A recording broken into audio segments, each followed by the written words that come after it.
여러분들 평소에 공부를 한다고 했는데 시험 망친 경험들 있으실 거예요. 사실 굉장히 속상하고 억울하죠. 따님이 평소에 공부를 한다고 했는데 시험만 보면 긴장해서 망치기 때문에 너무 속상해서 이제 눈물도 안 나신다는 어머님이 이 딸이 날 닮아서 머리가 나쁜가 이런 고민까지 하시면서 상담 사연을 보내주셨어요. 아이가 성적이 안 나오면 어머니들 사실 너무 속상하시죠. 근데 사실 애들은 더 속상해요. 오늘 이 영상에서 이런 아이의 마음도 좀 알아보고 어떻게 하면 이 아이가 달라질 수 있을지도 알아보려고 해요. 그러니까 끝까지 좀 시청해 주시기 부탁드립니다. 일단 어머니 사연 먼저 들어볼까요? 안녕하세요. 고1에서 성적 망하는 사연을 여러 개 본 것 같아서 비슷한 사연일까 싶어 망설였지만 그래도 위로도 받고 싶고 힘도 얻고 싶어서 사연을 보내봅니다. 고1 1학기 망했었고 여름방학은 너무 짧아서 어찌어찌 지나갔어요. 그래도 성실히 하니까 2학기에는 회복하리라 기대했는데 2학기 중간고사도 대차게 망하고 대책을 마련하려고 지역에서 심지어는 학습 컨설팅도 받고 힘을 내서 학기말고사를 치렀는데 이번 시험은 더 망했어요. 이제 눈물도 안 나와요. 사실 아이도 열심히 했는데 이런 결과가 이해가 안 돼요. 공부 요령이 아예 없는 건지 이제 자신감도 떨어져 있는 것 같아서 더 마음이 쓰이네요. 아이 말로는 시험 때마다 머리가 백지가 된다네요. 그래서 안정액도 먹여봤는데 시험 볼 때 긴장감이 배가 되나 봐요. 그래서인지 공부할 때부터 그런 긴장과 불안을 안고 공부하는 것 같아요.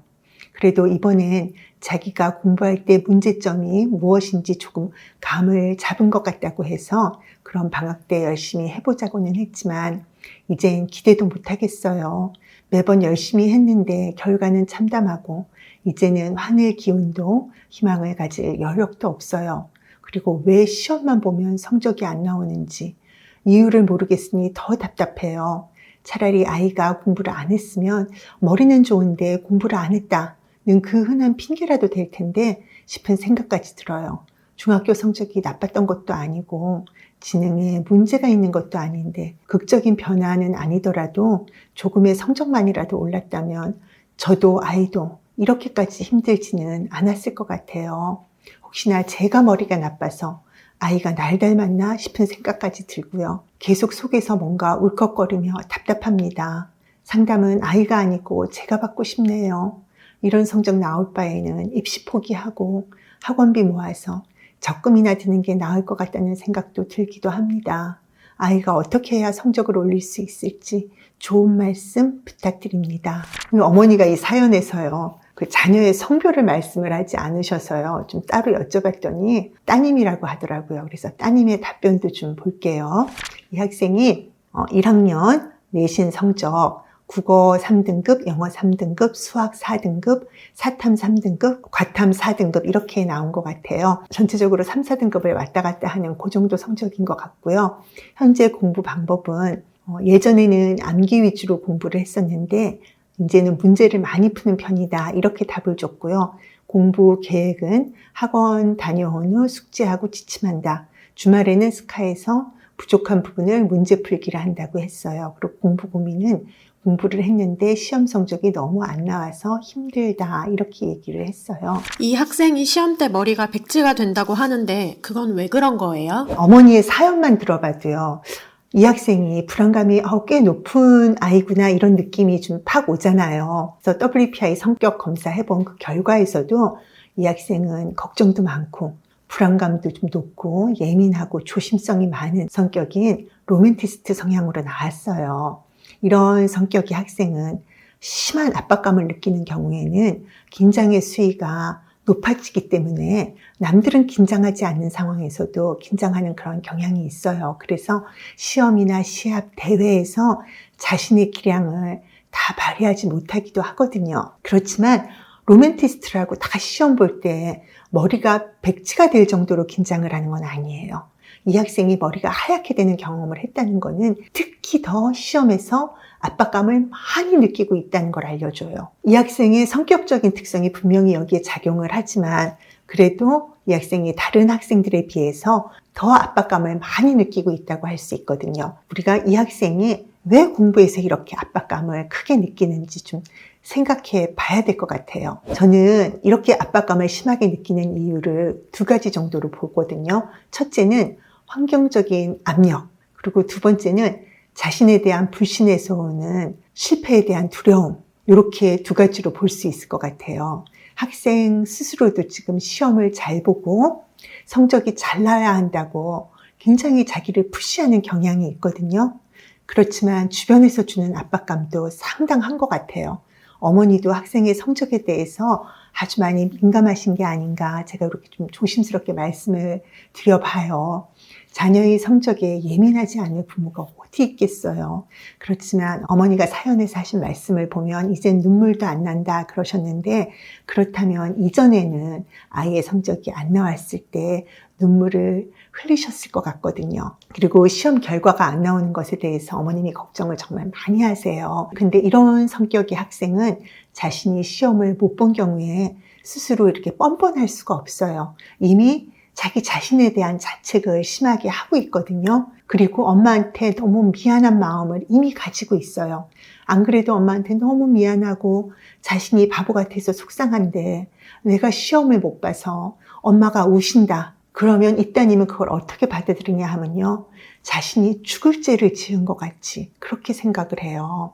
자책에 덧붙여서 죄책감까지 느끼게 되거든요. 그럼 이 아이의 마음이 더 무너지겠죠. 그리고 엄마한테 이제 다음에는 잘 볼게요 라고 이렇게 말하지만 그 잘 보겠다는 각오를 하고 열심히 하기보다는 다음 시험이 이 학생한테 몇 배의 부담이 될 수밖에 없게 돼요. 어머니도 딸에게 부담을 주려고 사실 그렇게 우시고 그러신 건 아니잖아요. 어머니도 속상한 마음도 표현하고 싶으시고 딸이 좀 정신을 차렸으면 좋겠다라는 그런 마음이 더 크셨을 거라고 생각해요. 그런데 안타깝게도 이 따님은 스스로 이미 자신을 충분히 자책하고 있었기 때문에 주변에서 격려의 반응을 해줘도 힘을 다시 얻을까 말까 한 그런 상태인데 어머님이 먼저 울어버리시잖아요. 그러면 얘는 마음의 각오를 다지기보다는 점점 더 자신감을 잃게 되어버려요. 그래서 각자의 성격에 따라서 우리의 마음이 작동하는 게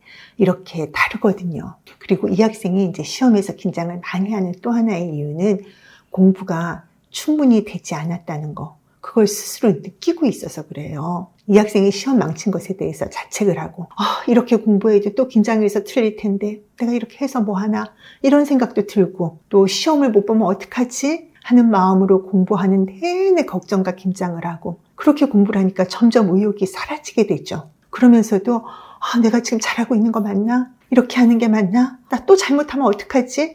이런 잡생각이 꼬리에 꼬리를 물고 공부하는 동안 계속 솟아나요. 그러면서 내가 제대로 못하고 있다고 스스로 확신을 하는 쪽으로 자신의 생각이 계속 증폭돼서 가거든요. 그래서 어머님이 사연에서 말씀하신 것처럼 공부하는 동안에도 긴장과 불안을 안고 공부하게 되는 거예요.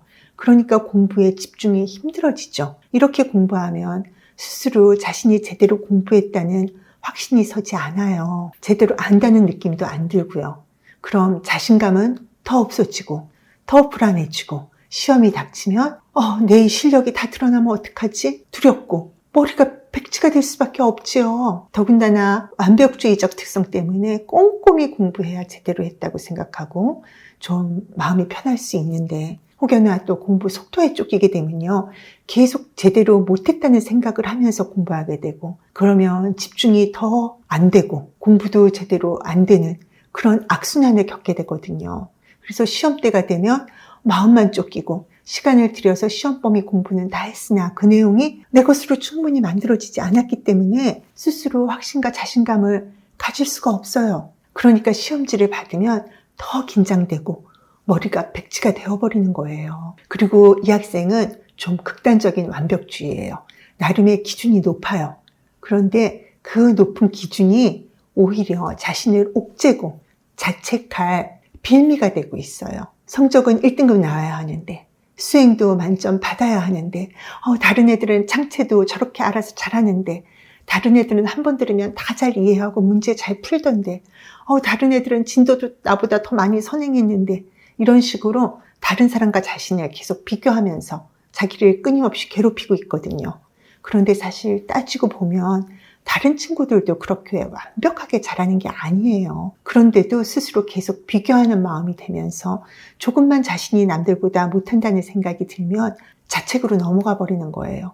그렇게 스스로를 압박하니까 공부에 집중이 더 힘들어지죠. 성적을 올리기 위해서 학습 컨설팅까지 받았는데도 성적이 더 안 나왔다고 하는데 이건 어떤 마음으로 공부해서 그런 걸까요? 이제 어머니가 안타까운 마음에 학생의 공부 문제를 해결하려고 학습 컨설팅을 받았다고 하시는데요. 자책이 심한 성격의 이 학생이 학습 컨설팅을 어떤 마음으로 받아들였을지 좀 걱정이 되기는 해요.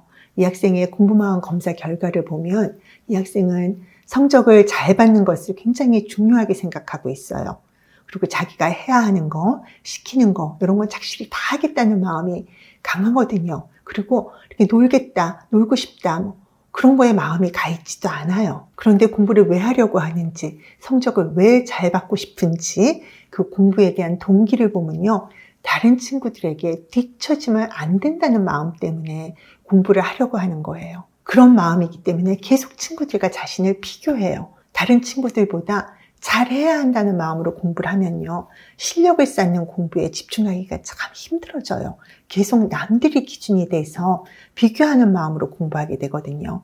어머니도 언급하셨던 공부의 결과, 즉 성적에 중점을 두는 마음이 여기에 그대로 나오고 있어요. 이렇게 결과에만 집중하게 되면 이 학생은 더 심리적 압박감을 많이 느끼게 되고요. 그래서 지금 표현은 안 하고 있지만 사실 내가 뭘 어떻게 해야 할지 모르겠다는 마음이 꽤 커요. 지금 본인은 스스로 나 미쳐버릴 것 같다. 정말 터져버릴 것 같다. 그런 마음일 거거든요. 심지어는 나 바본가? 이런 생각도 할 거예요. 다른 사람과 자신을 비교하면서 스스로를 지금 평가 모드로 보고 있어요. 공부도 자신의 성장에 중점을 두기보다는 내 능력을 평가받는 것 같은 그런 마음으로 하는 거거든요. 어머니도 공부를 아예 안 했으면 머리는 좋은데 공부를 안 했다. 이렇게 하기라도 하겠다. 이런 말씀을 하셨는데 성적이 안 나오는 게 아예 머리가 나빠서 또는 능력이 안 되기 때문이라는 그런 믿음이 바탕에 깔려 있으신 말씀이거든요. 그리고 이 학생은 좋은 대학을 가야 한다는 목표는 뚜렷해요. 그런데 그 목표가 학생에게 동기부여를 해주기보다는 부담감으로 작용해서 오히려 심리적인 불안감을 더 증폭시키는 그런 역할을 하고 있어요. 그래서 시험 때 불안감과 긴장이 극에 달하고 있다는 게 이 검사 결과에 그대로 나오거든요. 그리고 이 학생은 자신이 공부를 할 만큼 했다. 내가 시간을 들여서 공부했다고 생각할 수도 있지만 생각만큼 순공 시간이 많지 않아요. 그러니까 공부하면서 딴 생각하고 그렇게 자기를 괴롭히는 질문을 계속하는 그 시간들이 꽤 있었다는 거죠. 이렇게 순공 시간이 많지 않으면요. 아무래도 제대로 공부가 됐다고 보기가 힘들잖아요. 그렇기 때문에 시험에서 더 긴장했을 것 같거든요. 그리고 학생이 이제 받았던 학습 컨설팅이 학생에게 좋은 공부 방법을 알려주거나 동기부여의 기회가 되었던 것 같지가 않아요. 보통 이제 학습 컨설팅을 가면 학생을 위로해주고 공감해주기보다는 과목별 실력이 부족한 부분을 알려주고 공부 방법에 있어서의 문제를 좀 진단해 주지요. 그런데 이 학생 같은 경우에는 자신에게 부족한 부분을 지적받을 때 편한 마음으로 받아들이기보다는 자신을 자책하는 마음이나 방어적인 태도로 받아들였을 거거든요. 문제를 좀 알려주더라도 학생의 마음에 대해서 공감을 해준 후에 알려줬으면 좀 덜 불편하게 받아들였겠지만 이 학생의 이런 힘든 마음을 알고 거기에 공감해 주기보다는 너 지금 스트레스를 너무 심하게 느끼니까 마음을 좀 편하게 하면 좋겠다. 이런 얘기를 들었을 것 같아요. 그러면 그 후에 이 학생은 어떻게 생각을 하는가 하면요. 마음을 편하게 해야지 이렇게 생각하는 게 아니고요. 왜냐하면 그런다고 마음이 편해지는 게 아니니까요. 마음을 편하게 하지 못하는 내가 문제구나. 나 마음도 편하게 하지 못하고 이러면서 또 자책을 했을 것 같아요. 그러니까 자책할 거리가 하나 더해진 거예요. 그리고 그 컨설팅에서 이제 새롭게 이 학생한테 필요한 공부 방법을 혹시 알려줬다면요. 이 학생의 성격상 그런 새로운 방법에 익숙해지는데 시간이 좀 걸릴 거거든요. 그리고 네가 이렇게 진도가 부족해. 그렇다고 하면은 그 진도를 메꿔야 한다는 거. 그것도 또 부담으로 다가왔을 거예요. 그래서 어떻게 해야 할지 익숙하지 않은 방법에 맞추려고 하다 보니까 그동안 자기가 해왔던 자기만의 방법은 잃어버리고 헤매는 마음이 생겼어요. 그런데 공부는 이렇게 하면 자신감이 더 떨어져요. 그러니까 불안감은 자꾸 높아지겠죠. 그런 공부는 더 집중하기 힘들었겠죠. 그런데 성적이 완벽해야 한다는 그런 기준이 있는데 완벽한 성적이 나오지 않을 것 같으니까, 자기가 그런 실력이 안 된다는 걸 아니까 자신의 능력이 안 되는 것 같고, 그럼 스스로 자신감은 더 없어져요. 그래서 이 학생이 제대로 공부하려면 이런 마음으로 하면 안 돼요. 그러면 이 학생은 어떻게 해야 자신감을 가지고 공부할 수 있을까요? 지금 당장은 이 학생한테 너 공부를 이렇게 해, 저렇게 해, 이런 얘기를 해주기보다는 이 학생의 불안하고 긴장된 마음, 자책하는 그 마음을 좀 어루만져 줄 필요가 있어요. 이렇게 자책하는 마음이 좀 나아지지 않는 한은요, 공부의 성과가 나오기 어렵거든요. 지금 이 학생의 심리 상태는 압력이 꽉 찬 압력솥 같은 그런 상태예요. 터지기 직전의 마음이라는 게 성격 검사 결과에 그대로 나와요. 그래서 압력솥에 압력을 빼듯이 학생의 속상한 마음, 자책하는 마음을 표현하게 할 필요가 있어요. 압력솥에 압력이 쌓이는데 압력을 빼지 않고 그대로 두면 어떻게 돼요? 압력솥 폭발해버리잖아요. 그래서 학생과 상담하면서 학생이 그동안 얼마나 마음이 힘들었는지도 알아주고, 엄마에게 미안해하는 마음도 좀 달래주면서 엄마에 대한 죄책감에서도 벗어나게 해줄 필요가 있어요. 그리고 자신이 바보가 아니라는 것도 확인시켜줄 필요도 있어요. 이렇게 아픈 마음을 어루만져 주면서 이제 왜 공부하면서도 실력이 쌓이지 않았는지 부드럽게 알려줘야죠. 이제 학생이 이전에는 공부를 암기 위주로 하다가 지금은 문제 푸는 방식으로 한다고 했거든요. 저는 학습 컨설팅 후에 학생이 공부 방법을 이렇게 바꾼 것 같아요. 아마도 학습 컨설팅에서 시험에 맞추지 않고 너 요령 없이 무조건 암기만 하고 있다, 이렇게 얘기를 하면서 문제를 좀 더 풀어봐라, 이렇게 좀 진단을 받았을 것 같거든요. 그런데 이제 학생들이 그렇게 한번 듣고 그게 무슨 말인지 알아듣지를 못해요. 그걸 한 번에 알아듣고 혼자 그렇게 할 수 있는 학생은 인생 2회차를 살고 있는 그런 학생이라고 생각돼요. 그만큼 그런 학생이 드물다는 거예요. 이 학생은 그 말을 암기 위주의 공부는 그만두고 이제는 문제를 많이 풀어야 돼, 이런 말로 알아들었을 거라고 생각돼요. 그래서 아마 문제를 계속 풀었겠죠. 그런데 이렇게 문제만 계속 풀면요, 이 학생은 더 불안해져요. 제대로 이해도 못하고 암기도 안 된 상태에서 문제를 풀면 맞는 문제가 많겠어요? 틀리는 문제가 많겠어요? 당연히 틀리는 문제가 더 많잖아요. 그럼 이 학생이 성취감을 느끼거나 자신감이 생기기보다는 불안감만 계속 증가하는 그런 공부가 돼버리는 거예요. 이 학생의 공부 검사 결과를 봐도 스스로 이해하고 알아가는 그런 공부를 안 하고 있거든요. 어떻게든 점수가 나오는 공부를 하자라는 마음이라서 더 조급하기만 하단 말이에요. 그런데 시험에 맞게 공부하라는 말을 들으면 문제를 풀자는 마음이 돼버려요. 무조건 문제를 푸는 건 이 학생한테 정말 맞지 않는 방법이에요. 이 학생을 코칭할 때는 조금 시간이 걸리는 것에 대해서 일단 안심을 시켜줘야 돼요. 그리고 배운 걸 단원별로 목차에 따라서 정리하게 하는 게 필요해요. 이런 학생들은 손으로 정리하면서 안정감을 느끼거든요. 그리고 정리된 것을 보면 내가 이 뭔가를 했다는 뿌듯함도 들어요. 그리고 무엇보다도 그렇게 정리가 되었을 때 공부한 내용이 자기 것으로 되는 그런 성격이에요. 이렇게 정리하게 하면서 저는 이제 이 학생이 이번 소단원과 다음 소단원의 연결성에 대해서도 생각해 보게 하고, 또 개념과 개념의 연결성도 찾도록 도와줘요. 그래서 이 학생이 하기가 힘든 게 이 전체적인 그림을 그리는 건데, 그 단원을 보고 이게 어떤 식으로 전개가 되고 어떤 식으로 다음 단원과 연결이 되고 이런 전체적인 그림을 좀 그릴 수 있도록 도와주는 거예요. 그리고 문제를 풀어보게 하는데요, 틀린 것에 네가 신경 쓰기보다는 네가 공부한 것들이 어떻게 문제로 나오는지 그거를 파악하는 데 초점을 두게 해요. 그리고 그렇게 그 문제도 정리하는 노트나 패드에 뭐 오려 붙이든 뭐 카피해서 이제 집어넣든 이렇게 해서 붙여넣기 하거든요. 그렇게 하면 이제 이 학생은 자신이 정리한 그 노트만 봐도 아, 내가 공부했다, 이런 느낌이 들기 때문에 불안함이 줄어들게 되고요. 조금씩 알아간다는 생각이 들어요. 그러면 어떻겠어요? 자기에 대한 확신이 조금씩 생기게 되는 거예요. 그래서 이런 과정을 두세 달 이상 이렇게 쭉 거치면서 학생이 이제 조금씩 자신감을 갖게 되고 자기만의 공부 방식에 이제 이렇게 익숙해져 가게 되거든요. 그러면서 스스로를 평가하는 마음으로, 남들과 비교하는 마음으로 보는 것에서 벗어나면서 자신이 성장하는 것을 느끼고 스스로에 대한 뿌듯함을 가지기 시작하는 거예요. 이제 자녀들의 공부, 엄마들에게도 자존심이 걸린 일로 받아들여지죠. 자식과 분리를 해라. 자식의 성적이 네 성적이 아니다. 이런 얘기들을 많이 하는데 그거 참 어려운 일이에요. 그리고 그 분리라는 걸 어떻게 해야 할지도 사실 모르겠잖아요. 자녀의 대학도 물론 중요하죠. 그렇지만 자녀라는 존재는요, 내가 죽을 때까지 나와 가장 가까운 관계를 유지하는 그런 존재예요. 어쩌면 그 관계를 잘 유지하는 게 내 인생에서 더 중요할 수도 있거든요.